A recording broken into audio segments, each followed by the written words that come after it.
The Free Thinker Show. Ignite your mind, challenge the norm. All right, so ready for a deep dive into a world where, honestly, you've got beauty pageants slamming right into the reality of drug cartels. We're going deep on Emma Coronel Aispuro, the wife of, I even say it, Joaquin El Chapo Guzman. It's wild, isn't it? Absolutely. And we've got these excerpts, right, from this YouTube video transcript. It's called El Chapo Reacts to His Wife's New Viral Video. Ah, yes. From the Club channel. That's the one. And let me tell you, this thing reads like some high-drama telenovela, seriously. It really does. And you know what makes this deep dive even more fascinating? We aren't just seeing Emma's life.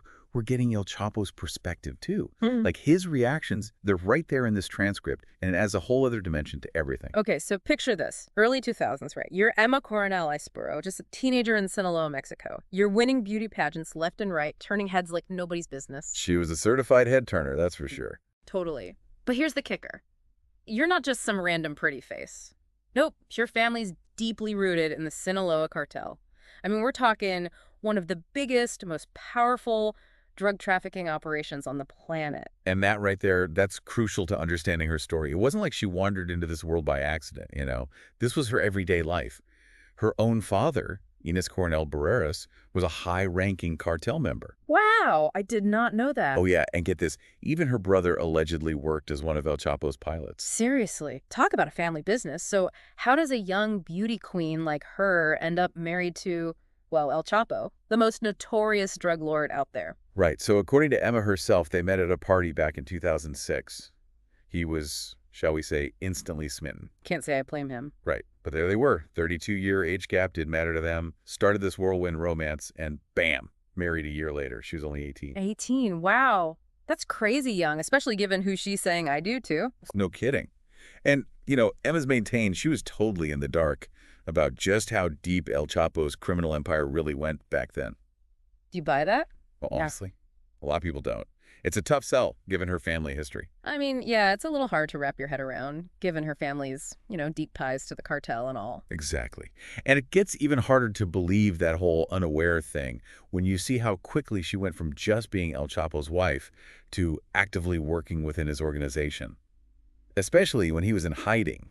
She became his lifeline to the cartel. Well, hold on. So she wasn't just standing by watching this all happen? Oh, absolutely not. In fact, she's been called a crucial player in El Chapo's insane escape back in 2015 from Altiplano prison in Mexico, you remember? Yeah. The tunnel escape? Wasn't that a whole elaborate tunnel dug right into his cell? Straight out of a movie, that's for sure. That's the one. And reports suggest Emma was right in the thick of making that escape happen. Coordinating land purchases near the prison, managing the whole operation. Some even say she smuggled in a GPS watch so they could pinpoint El Chapo's location when they were digging that tunnel. Whoa, that's some serious dedication. I mean, to risk that much, she had to be either head over heels for El Chapo or totally caught in his web. Or, Maybe both. It's true. And that question, what was the real deal with their relationship? What were Emma's true motives? Yeah. That's what's going to keep us hooked as we dig deeper into her story. I mean, seriously, the lengths they went to for that escape, it's crazy. It sounds impossible, but this was real life, with real consequences. And as we know, El Chapo's freedom, it didn't exactly last forever. Yeah, not quite a fairy tale ending there. Yeah. Only 6 months after that insane escape, he was caught again. Big raid by Mexican authorities. Oh, wow. What happened? Did they, finally get someone on the inside or something? Yeah, actually, get this. It might have been El Chapo's love of tacos that did him in. Seriously? Yeah, seriously. Reports say there was this huge taco order, right? Placed at a safe house where he was hiding out. Apparently, that tipped off the authorities. Hold up. Are you telling me tacos led to El Chapo getting caught? Sounds crazy, right? But that's the story. And, okay, so El Chapo and one of his guys, they actually managed to get away again briefly, through another tunnel, no less. No way. Another tunnel. This guy and his tunnels, I swear. Right. It's wild. But this time, they caught up to him. Car chase, shootout, the whole 9 yards. They finally got him. There were even stories about El Chapo trying to bribe his way out of it. Can you believe that? Wow. Well, this time, no more escapes, right? Nope, this was it. No more elaborate tunnels, no more running. They extradited him to the U.S., facing a mountain of charges for, all that drug trafficking. And this is where things get really juicy because during his trial, they brought out all this evidence, right? Private messages between El Chapo, Emma, and even his mistresses. Oh, man, things are about to get messy. So what the messages say? Okay, so on the surface, you've got your typical lovey-dovey stuff. El Chapo calling her my love, princess, queen, even mommy. Mommy. Okay. Right. But then in the same breath, he's talking about wanting to give their daughter, like their young daughter, an AK-47, talking about her hanging with him in the cartel. Oh, my God. That's dark. It's like he saw his own daughters as, like, potential criminals, not kids. Exactly. And then on top of all that, you've got messages that show just how paranoid El Chapo was. Like obsessed with spying on everyone. He had his tech guy bugging computers, phones, even Emma's phone. Whoa. So much for trust, huh? Not a chance. It's clear he had zero trust, even for the people closest to him. I can't even imagine what that must have been like for Emma, to be married to someone like that, constantly looking over his shoulder, not even trusting his own wife. It's intense, right? And if all that pressure wasn't enough, the trial brought another bombshell. Lucero Guadalupe Sanchez Lopez, one of El Chapo's mistresses. And she decided to testify. Oh, so there are other women, like more than one. Yeah, sadly, Emma wasn't the only other woman in the picture. But Lucero's testimony, man, that was a game changer. She wasn't just a side piece. She was deep in the cartel's business. Like she was running drugs, setting up money laundering schemes. Money laundering meaning? Oh, right, sorry. Basically, it's like creating businesses that make dirty money look clean, legit. Ah, got it.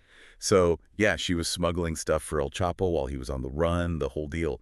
And her testimony, it gave everyone this, inside look at how the cartel worked, how ruthless El Chapo really was. So what was Emma's take on all of this? Like hearing about these other women, her husband's infidelity, all those crimes, how'd she handle it? Okay, so this is where it gets really interesting.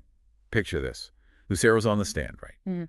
Pouring her heart out about this insane, dangerous relationship. She's even describing this one time they had to escape a raid by hiding in a bathtub, then escaping through, you guessed it, another tunnel. Are you kidding me? Another tunnel. Another one. This guy loved his tunnels. But anyway, Lucero's telling this story, super emotional, and Emma, well, let's just say her reaction was unexpected.